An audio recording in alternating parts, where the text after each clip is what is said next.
እንደምንም ጥርሴን ነክሼ እህቴን ቀበርኳት።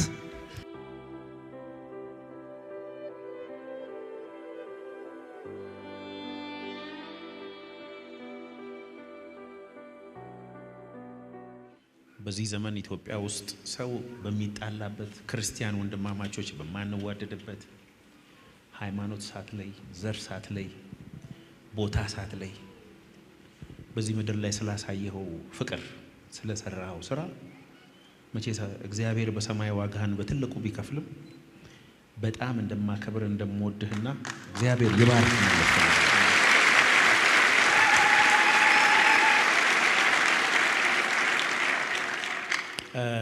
ጥያቄ 1 ዛሬ ጋዜጠኛ ነኝ።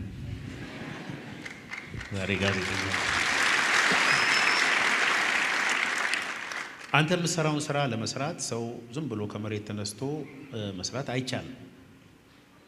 የሆነ ቦታ ላይ ተነክተሃል፣ የሆነ ሰው ኢንስፓየር አድርጎሃል ወይ ደግሞ የሆነ ታሪክ ይኖራልና መጀመሪያ ይሄ መስጠት ለሰው መኖር ማካፈል ደግነት ከየት ነው የተማርከው? የት ነው ያገኘው? እንዴት እዚህ ነገር ውስጥ ልትገባ ቻልክ? እግዚአብሔር ሰው አመሰግናለሁ ስለ ጥያቄው። ከፈቀድክልኝ አንድ ነገር ብቻ ከጥያቄ ቀድሜ ልበል። እኔ እታያለሁ? እኔን የሚያዩ አይኖች፣ እኔን የሚያውቁ ሰዎች፣ ስለ እኔ ምንም የሚወራው ታሪክ የለም። ታሪክ የእግዚአብሔር ነው።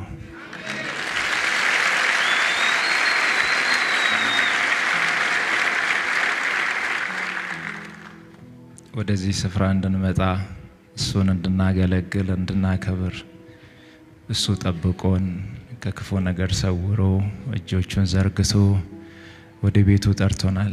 ያለ እግዚአብሔር ምሕረት ያለ እግዚአብሔር ቸርነት እዚህ መገኘት አንችልም። ለዚህ ሰዓት ያበቃንን የረደነን እግዚአብሔርን እስቲ አንዴ ቆመን እናመስግን።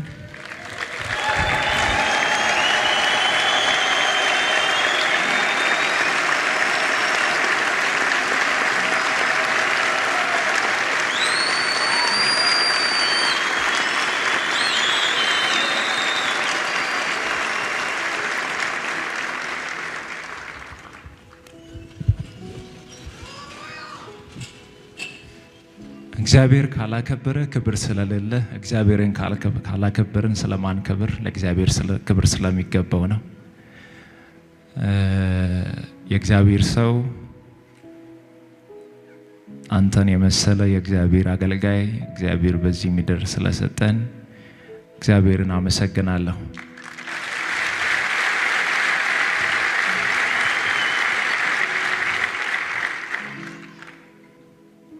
በመጀመሪያ ደረጃ የኔ መነሻም መጨረሻዬም እግዚአብሔር ነው። የኔ ክብር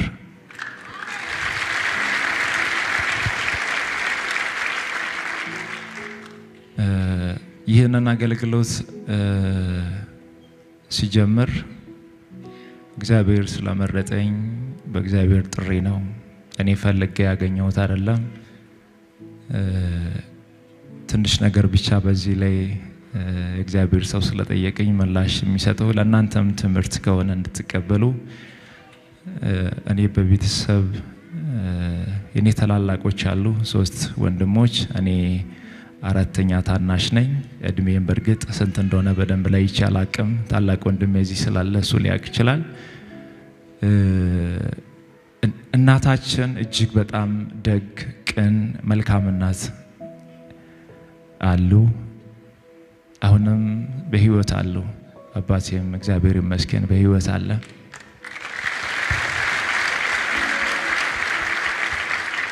እኛ ቤት ውስጥ መልካምነትን፣ በጎነትን፣ የእግዚአብሔርን ስራ እያየው ነው ያደግኩት።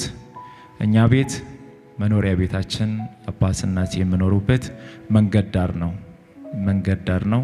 በዛ መንገድ ዳር ፊት ለፊት ላይ ወደ ገበያ የሚወስደው መንገድ አለ። እኛ አካባቢ ላይ ከዙሪያው ያሉ ሰዎች እናቶች አባቶች እቃ ተሸክመው የሚሸጥ ነገር ይዘው ወደ ገበያ ይሄዱና ከገበያው ሲመለሱ እኛ ቤት ፊት ለፊት ላይ ሲያገኙ በጣም ረጅም ዳገት ከጨረሱ በኋላ ነው እኛ ቤት ፊት ለፊት ያለው ያንን ዳገት ተራምዶ ጨርሰው እኛ ቤት እስከሚደርሱ ድረስ ከገበያ እስከሚወጡ በትንሹ 40 ደቂቃ ይፈጃል። በጣም ደክሟቸው የሚመጡ ሰዎች የሚያርፉበት እኛ ቤት ግቢ ውስጥ ስለሆነ ጥላ አለ። ግቢያችን እጅግ በጣም ሰፊ ነው። ስለዚህ የመጡ ሰዎች ሁሉ ያንን ዳገቱን ከጨረሱ በኋላ እኛ ግቢ ገብቶ እዛ ጥላ ላይ ያርፋሉ። ስለዚህ ደክሟቸው አልቧቸው ተጣምተው ተርበው የሚመጡ ሰዎች የማርፉበት ቦታ ስለሆነ እናቴ ያንን መንገድ ደክሟቸው የሚመጡ ሰዎች ውሃ እንዲጠጡ በጀርካን ውሃ እዛ ቦታ ላይ ታስቀምጣለች። ውሃው የሚገዛው 20 ሳንቲም ነው። ሃይላንድ አይደለም፣ የቧንቧ ውሃ ነው የሚገዛው። ያ ውሃ ይቀመጣል። ማንም ሰው እኛ ግቢ ሲመጣ እዛ ጥላ ላይ ያረፈ ሰው ያንን ውሃ ጣጥተው ረክተው ጸልየው አመስግነው ይሄዳል።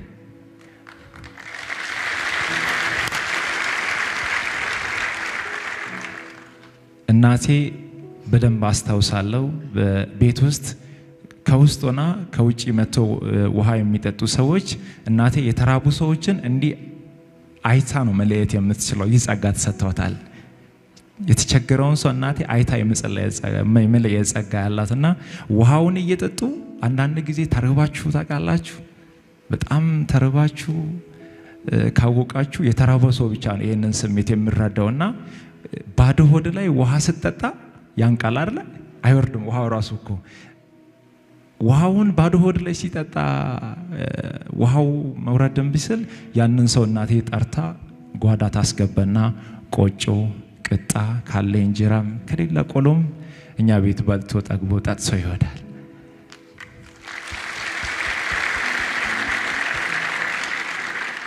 ይህንን መልካምነት እያየው አደኩ። ያው ህይወት ቀጠለ። ቤታችን በበረከት ሞላ።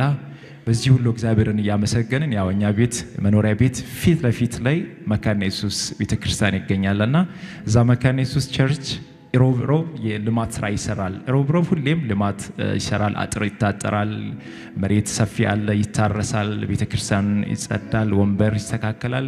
ያንን የሚሰሩ የቤተክርስቲያን ሰዎች እዛ ቦታ ላይ መጥቶ ቀን ሙሉ እየሰሩ ሲውሉ ሌላ ማንንም ሰው ቡና አያፈላም። ሌላ አካባቢ ያሉ ሰዎች ምግብ አይሰሩም። የተሰራ ምግብ ካለም ሰው ይጠቀማል።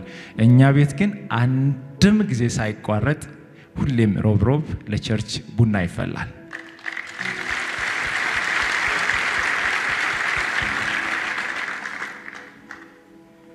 ከዛ እግዚአብሔርን እያገለገልን በእግዚአብሔር ቤት ነው ሁላችንም ያደግነው። መጨረሻ ላይ በእንደዚህ አይነት ሁኔታ እያገለገልን ቀጠልንና የሆነ ጊዜ ላይ ድንገተኛ በረከት የኛን ቤተሰብ ያገኛል። ድንገተኛ በረከት ያው በረከቱ ምንድነው?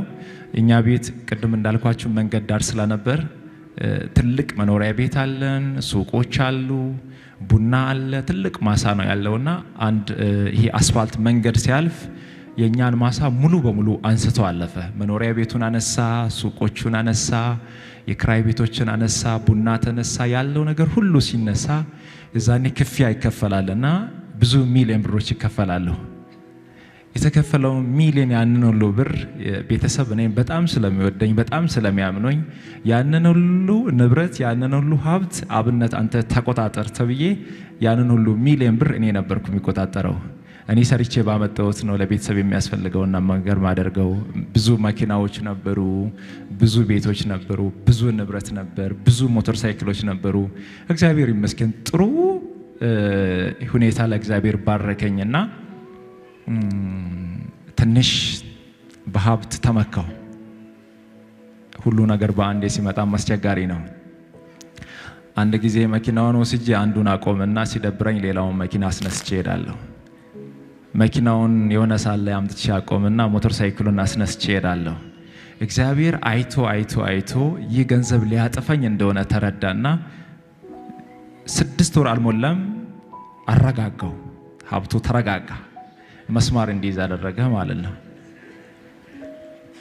ሀብቱ ተረጋጋ ስላችሁ መኪናዎች፣ ቤቶች፣ ሞተር ሳይክሎች፣ ብዙ ንብረት በአንዴ ዜሮ ሆነ። ዜሮ ሲሆን ቤት ገባው። እኔ ቤት ገባውና ያው ከስሬ ማለት ነው። ምንም ነገር የለም፣ ባዶ ነው። በእኔ ምክንያት ቤተሰብ አንገት ደፋ። ወንድሞቼን አንገት አስደፋው። እናቴን አባቴን አንገት አስደፋው። እኔም አንገት ደፋው። እንደው አንገት ደፍቼ ብቻ ቢቀር ምን ችግር አለ? ከተማ እየወጣው ከጓደኛ ጋር ሻይ ቡና እያልኩ አንገት መድፋት እኮ አንዳንዴ ጥሩ ነው። ለብሳችሁ መውጣት፣ ለብሳችሁ ከጓደኛ ጋር ለብሳችሁ ለቅሳችሁ ሰርግ መሄድ እኮ ጥሩ ነው። የኔ በጣም ከባዱ ቻሌንጅ አንገት መድፋት ጥግ ያለኝ ሁሉ ነገር ሲያልቅ ልብስ አውጥቼ እሸጣለሁ። ሱሪ 50 ብር እሸጣለሁ። ጂፓስ እሸጣለሁ። አልጋ እሸጣለሁ። ሁሉ ነገር አለቀና ግራ ገባኝ። በሆነ አጋጣሚ ላይ ወንድሞቼ 50 ብር ከሰጡኝ በጣም ደስ ብሎኝ ትላንት በነበረኝ ሀብት በነበረ ሰዓት ላይ የነበረኝ ጓደኞቼን ፈልጋቸው ሄድና ያችን 50 ብር እነሱ ሻይ ቡናውን ተጠቅሞ ምግብ በልተው ከጨረሱ በኋላ 50 ብር ምን መጠቀም እንደምችል በደንብ አጣርቼ ሻይ ቡና ጣጥቶ ምግብ በልቶ ጨርሶ ጥግ ላይ በተቀመጡበት እኔ መጣና ጥግ ላይ ቁጭ ብዬ መኪያቶ ብዬ አዛለሁ። ከነሱ ጋር እኩል ከተጠጣው ከተጠቀሙ ይሄ ገንዘብ አዋጥቶ መክፈል አለ አይደለ? ያንን መክፈል አልችልማ። 50 ብር ብቻ ናት ያለች። እሱንም ልብስ ሽጬ ያመጣሁት ማለት ነው። በጣም በከባድ ስቃይ ውስጥ ገባውና ተስፋ መቁረጥ ጀመርኩኝ። ቤት ገባው። ቤት መኖር ጀመርኩ ለአንድ ዓመት። ከየት ወርጄ ነው? ከዛ ላይ እነዛ መኪናዎች እነዛ ንብረት ሁሉ ነገር ከእጄ ተበትነው በዛ ሁሉ ስቃይ ውስጥ እያለው ተስፋ ቆርጬ ቤት ተደብቄ እያለው በካንሰር ታመምኩ። አሁን ደህና ነኝ እኮ እግዚአብሔር ይመስገን።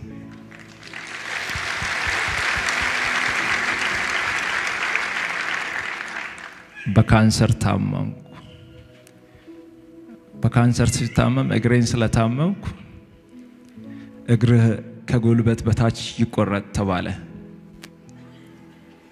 እግሬማ አይቆረጥም ብዬ ከእግዚአብሔር ጋር መነጋገር ጀመርኩ። እንዲህ ብዬ እግዚአብሔርን ጠየቅኩት፣ እግሬን የምትፈውስ ከሆነ በእነዚህ እግሮቼ ቆሜ አንተን አገለግላለሁ አልኩት።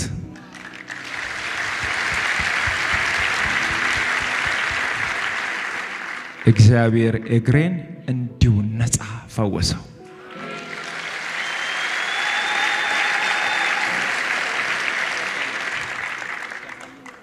የሚታይ ከሆነ ይታያል። እዚህ ጋር የጠባስ ይሄኛው ቦታ ነው በካንሰር የታመምኩበትና ይሄኛው አሁን በስጋ ተሸፍኖ ደህና ነኝ። በዚህ እግር ዘላለሁ፣ እንቀሳቀሳለሁ፣ ይሰራለሁ። ይሄኛው እግር ነበር ጠላት ይቆረጥ ያለው። እግዚአብሔር ግን አይቻልም ብሎ ከለከለው።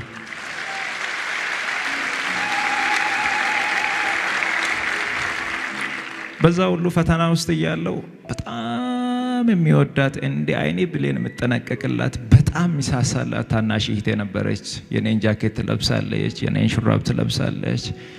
በቃ እኔ የሚያደርገውን ነገር ነው የምትለብሰው። በጣም ነው የምወዳት፣ በጣም ነው በቃ ጥሩ ቦታ የሚሰጣት። እሷን በጣም ትወደኛለች። ቤተሰቤ በጣም በቃ ሁሉም ነው የምንወዳትና አንድ ቀን የሆነች የሻይ ቡና ብር ማዘር ሰታኝ ያችን ሻይ ቡና ብር ይዤ የሆነ ሆቴል ላይ ቁጭ አልኩና ደወለች እኔ ጋር። ማሙሽ ነው የምትለኝ። ማሙሽ እንዴት ነህ ስትለኝ ደህና ነኝ አልኳት። ልብስ የለኝም እኮ ለምን አትገዛኝም አለች። ገንዘብ የለማ ልብስ ለመግዛትና ሆቴል ላይ ቁጭ ብያለሁ። ማዘር 100 ብር ሰታኝ ነበር፣ በደንብ አስታውሳለሁ ጊዜውንና ልብስ ግዛልኝ ስትለኝ የሆነ ልብስ የሚሰሩ ነጋዴ ጓደኞች ስለነበሩ ከነሱ በዱቤ ለመቀበል እሷን ላለማሳዘን ስል ምንም ችግር የለም እኔ የኔ እናት እዛ መሳላ ነኝ ብዬ ቀጠርኳት። ከዛ ትመጣለች ብዬ ጠበቅኩ፣ ትመጣለች ብዬ ጠበቅኩ፣ ትመጣለች ብዬ ጠበቅኩ። ለካ እሷ አርፋለች እና እግዚአብሔር ይመስገን፣ እግዚአብሔር ይመስገን።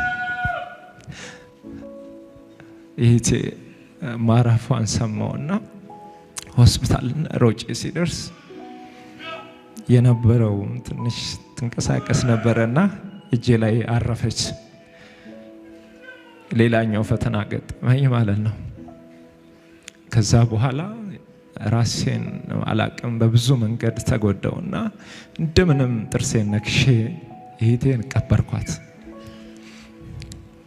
እግዚአብሔርን ግን እንዲህ አልኩት፣ እህቴ ስትሞት በልብ መምታማ ነበር የሞተችው።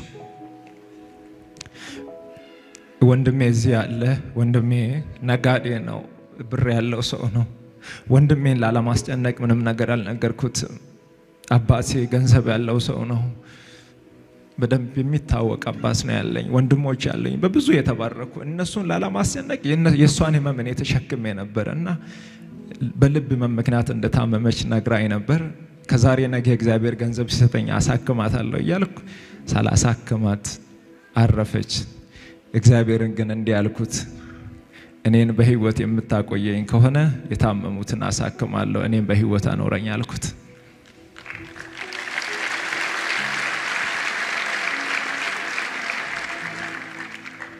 አንድ ግን ከኔ ያልተላቀቀ ከባድ ፈተና ነበር። በዛ ሁሉ መሃል ማጣት፣ አንገት መድፋት፣ ብቸኝነት፣ መራብ፣ መጠማት፣ መከፋት ከኔ ያልተለየም። ያ ሁሉ ፈተና ሲገጥመኝ ሁሉን ነገር ከጨረስኩ በኋላ አሁንም ለመመለስ በሰው ፊት መውጣት አልችልም። ኪሴ ባዶ ነው፣ ቤቴ ባዶ ነው፣ ህይወቴ ባዶ ነው። እግዚአብሔርን እንዲህ ማለት ጀመርኩት፣ ትላንት የሰጠኸኝ አንተ ነህ፣ ትላንት የባረከኝ አንተ ነህ፣ ሲሄድም እያየህ ነው፣ በነገር ሁሉ አንተ ትክክል ነህ። ከዚህ በኋላ አንድ ነገር ልለምን፣ አንድ ነገር ልጠይቅ። እግዚአብሔር አምላክ ሆይ በሰጭነት በረከት ባርከኝ። እግዚአብሔር ሆይ ኪሴ ሙሉ ይሁን።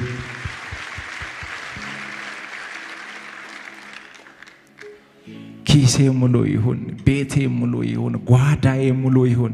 አሁን ባርከኝ። ካልባረከኝ አልለቅህም፣ ካልባረከኝ አልለቅህም። አንገት በደፋውበት ምድር አንገቴን ቀና ልታደርግ የምትችል አንተ ነህ። አንተን እተማመናለሁ፣ በአንተ ተስፋ አደርጋለሁ። አንገቴን ቀና አድርግ፣ እኔና እግዚአብሔር አንላቀቅም ብዬ አስጨነኩት። ሰላም ከለከልኩት። ቀንና ማታ ለሰው ብትናገሩ፣ ለሰው ችግራችሁን ብትነግሩ ሰምቶ ባልሰማ ሊያልፍ ይችላል። መጣ ደግሞ ሊል ይችላል። እኔ ቀንና ማታ እግዚአብሔርን ባርከኝ። አሁን በሁሉ ነገር ተፈትኛለሁ። ማጣትን አይቻለሁ፣ ማግኛትን አይቻለሁ። የሚወደውን ሰው በማጣት ተፈትኛለሁ፣ ታምሜያለሁ። በቃ ሁሉ ነገር በቃኝ። አሁን ከባረከኝ ለአንተ እኖራለሁ ብዬ እግዚአብሔርን አስጨነኩት፣ ሰላም ከለከልኩት። የመጨረሻ ውላችን ከእግዚአብሔር ጋር ከሰጠኸኝ፣ ከዚህ በኋላ ከባረከኝ፣ ከዚህ በኋላ በህይወት ካኖርከኝ የሰጠኸኝን ሁሉ ለአንተ ሰጣለሁ፣ ለቤት ያገለግላለሁ፣ የተራቡትን አበላለሁ፣ የታመሙትን አሳክማለሁ ብዬ ለእግዚአብሔር ነገርኩት። ይህንን ቃል ከእግዚአብሔር ጋር ከገባው በኋላ የኔ ነገር አዲስ እየሆነ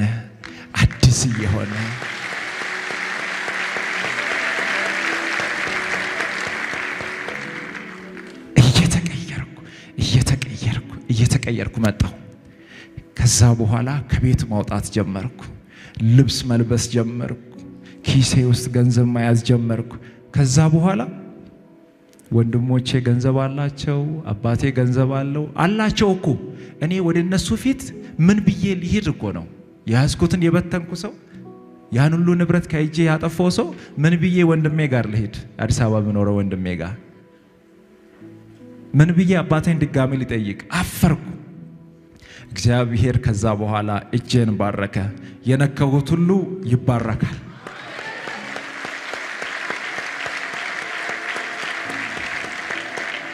ይተርፋል ብዬ የሰራሁት ሁሉ በእጥፍ ይተርፋል። በአጭር ጊዜ ውስጥ እግዚአብሔር በብዙ በረከት ባረከኝ።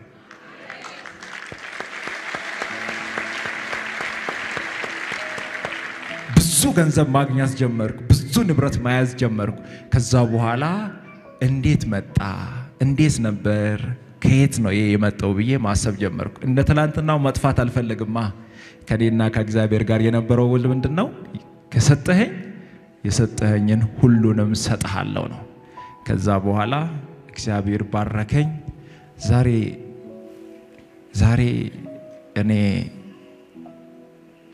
እኔ እዚህ ቦታ ላይ መቀመጥ እኮ እውነት ለመናገር የሚገባኝ ሰው አይደለሁም። እግዚአብሔር ስለፈለገ እግዚአብሔር ስለወደደኝ ነው። የእግዚአብሔር ጊዜ ስለሆነ ነው።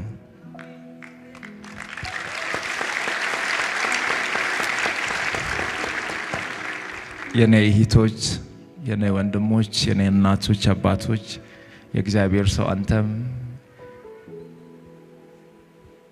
ዛሬ የምታዩት አብነት፣ ዛሬ ብር የሚሰጥ አብነት፣ ዛሬ የታመሙትን የሚያሳክም አብነት፣ ዛሬ የተራቡትን የሚያበላ አብነት እግዚአብሔር ደካማውን አንስቶ መርዳት እንደሚችል ማሳያው ነው አብነት።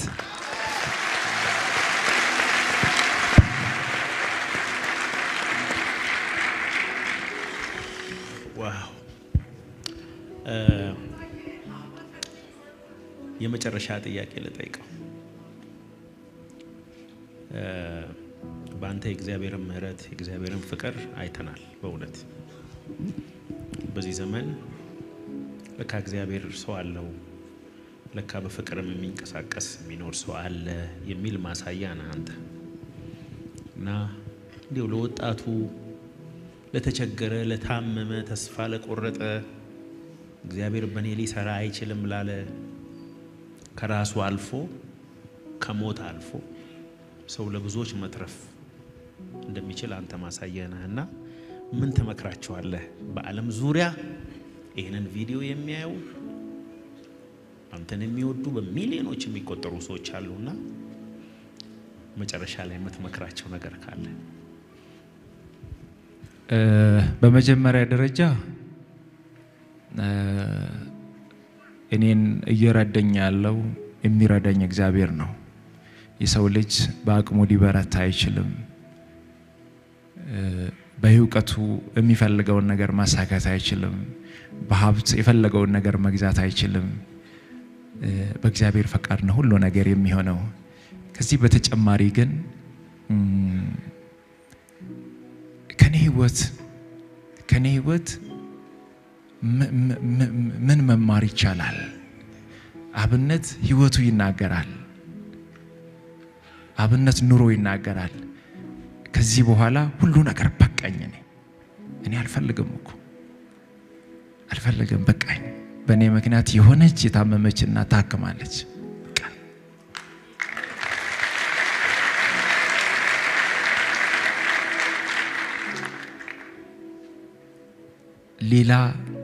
ሌላ ነገር እኔ አልፈልግም። ዘንጦ መልበስን አልፈልግም። ጥሩ ሆቴል መጠቀምን አልፈልግም። ዘመናዊ መኪና መንዳትን አልፈልግም። አይቻለሁ ሁሉንም ነገር። እኔ የሚፈልገው በዚህ ሰዓት ላይ ምንም ያላገለገልኩ ሰው ነኝ። ምንም ያልሰራው ሰው ነኝ።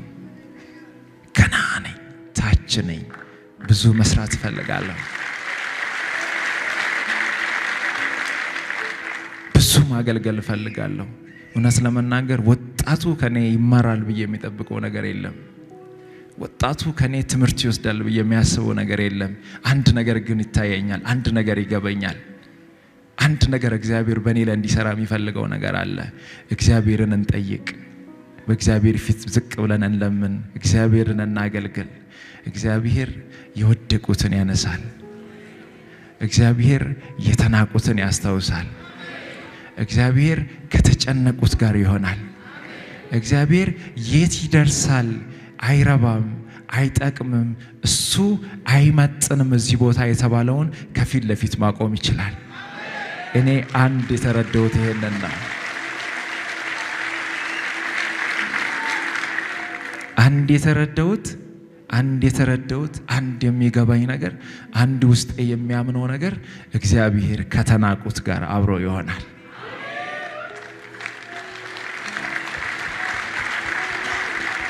እግዚአብሔር የወደቁትን ያነሳል። የእግዚአብሔር ሰው እኔ ከልቤ የማይጠፋው ቦረና የገጠመኝ ነገር ልንገርህ።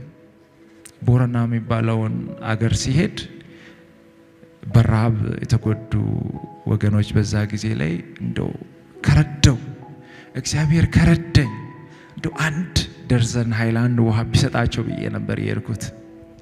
ታስተውሳላችሁ? የነካሁት ሁሉ ይባረክ ነበር።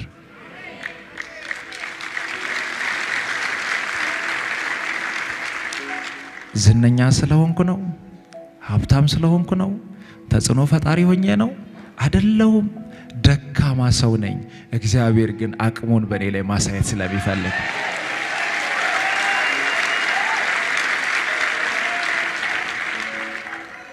ጎፋ በመሬት መንሸራተት ምክንያት ያ ሁሉ ህዝብ ሲያልቅ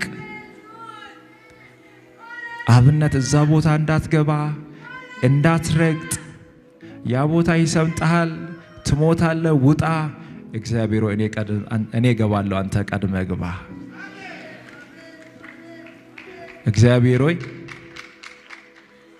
የጎፋን ነገር ለአንተ አሳልፍ የሰጠው አንተ ተናገር። እዛ ቦታ ላይ የኔ ክብር እንዳይታይ ያንተ ክብር ከፍ ብሎ ይታይ። የኔ ስም እንዳይጠራ በኔ ላይ ያንተ ስም ይጠራ። የማገለግለው አገልግሎት፣ የሚሰራው ስራ፣ የኔ እንቅስቃሴ እውነት ነው የምላችሁ። አንዱም በኔ አቅም አይደለም፣ በእግዚአብሔር ነው።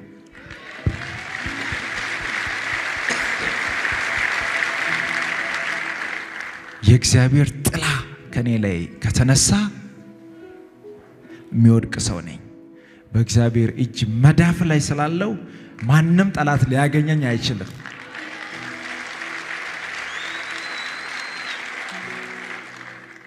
እኔ አንድ ልላችሁ የሚፈልገው ራሳችሁን ዝቅ አድርጉ።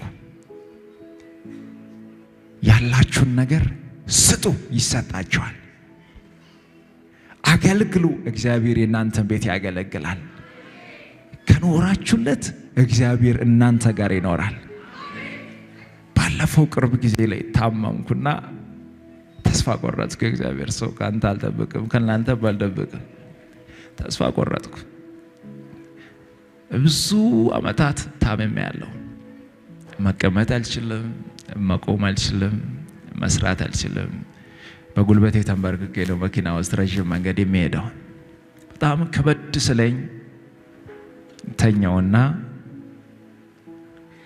ከባድ ጭንቀት ውስጥ ገባው። ከሰጠኝ ሁሉንም ሰጣለሁ ብዬ ያን ሁሉ ነገር ነግሬው እግዚአብሔር ባረከኝ። በብዙ በረከት በመጎስ ባረከኝ፣ በጸጋ ባረከኝ። መልካም ሰዎች እንዲከተሉኝ እንዲያግዙኝ አደረገ። እንደው እግዚአብሔር ሆይ ብጠራኝ እነዚህ ያንተ አገልጋዮችን እኔ ይዤ ነው የሚጠፋው። በሚሊዮኖች የሚቆጠሩ ሰዎች አገልግሎትን የሚደግፉ አሉ። እኔን አይደለም የሚከተሉት እኮ የራእዩ ባለቤቶች አሉ። ኢትዮጵያውያን አገር ውስጥ ያሉ ከሀገር ውጭ ያሉ በኔ ላይ የሚጸልዩ በኔ አገልግሎት ላይ ቀን ማታ የሚጸልዩ በእግዚአብሔር ፊት የሚያስቀምጡ። ጭንቀት ውስጥ ገባውና ወዲያውኑ ቲክቶክ አካውንቴ ላይ ወደ 4 ሚሊዮን የተጠጋ ተከታይ አለ። ፌስቡክ ላይ 1 ሚሊዮን ያለፈ አለ። ዩቲዩብ አለ፣ ኢንስታግራም አለ። እኔ ሲጠፋ ይሄ ህዝብ መጥፋት የለበትም። ካዜናዎችን ገዛውና አንደኛው ካዜና ላይ ሰው ጋር አስቀመጥኩና ኢሜሉን፣ አንደኛው ካዜና ላይ ሰው ጋር አስቀመጥኩና ፓስወርዱን፣ አንደኛው ካዜና ሰው ጋር አስቀመጥኩና ሲም ካርዱን የተከፈተበትን። እኔ ከሌለው እኔ ጋር ያሉ በጎ ልብ ያላቸው ሰዎች የእግዚአብሔርን አገልግሎት ያስቀጥላሉ። የኔ ተከታይ ከኔ ጋር እኩል አይሞት። እግዚአብሔርን ያገለግላል። የኔ ሚዲያ እግዚአብሔር ይመለክበታል። ይህንን ማስተካከል ጭንቀት ውስጥ ገባው። መኪና እጄ ላይ አለ፣ ዘመናዊ ስልኮች እጄ ላይ አሉ። እግዚአብሔር የባረከኝ በረከት እጄ ላይ አለ። ከሰጠኝ ሁሉንም ሰጣለሁ ብዬ ለእግዚአብሔር ነግሬዋለሁ። በጣም ከበድ እያለኝ ሲመጣ ቤተሰቤን ሰብሰብ አደረኩና ወንድሜ እዚህ ጋር ምስክር ነው፣ በድንገት ቢሞት እግዚአብሔር ለኔ የሰጠውን ሁሉንም ለድሃ ስጡ ካልሰጣችሁ በሰማይ በምድር እግዚአብሔር ይጠይቃችኋል ወንድሜ ብያለሁ አላልኩም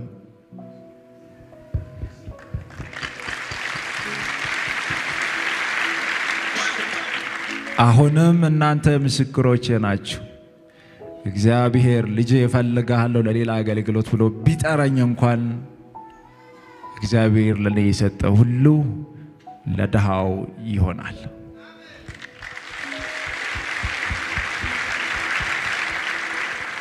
ታዲያ ከኔ ምን ተማራችሁ ገንዘብ አለ ስልጣን አለ ስም አለ ሁሉ ነገር የሚቀር ነው ሁሉ ነገር የምትተውት ነው የሆነ ጊዜ ከበድ ብሎ ሲመጣ የሆነ ጊዜ ጫንቋችሁ የሆነ ጊዜ ሁሉ ነገር ተሰብስቦ ሲመጣ ሁሉ ነገር አንድ ይሆናል የምንሄደው ወደ እግዚአብሔር ጋር ነው ያለንን ነገር ሰብስበን ወደ ሰማይ ይዘን አንሄድም የተሰጠን ኪሳችን ሙሉ የሆነው ቤታችን ሙሉ የሆነው አካውንታችን ሙሉ የሆነው እግዚአብሔር ለሌሎች ለሌላቸው እንድንሰጥ እንጂ እንድትጠቀሙበት አይደለም ባላደራዎች ናችሁ ለእግዚአብሔር ቤት የተሰጣችሁን ስጡ ዳውን መግቡ በየሆስፒታሉ ታሞ ገንዘብ በማጣት ምክንያት ለሚሞቱ ሰዎች ገንዘብ ስጡ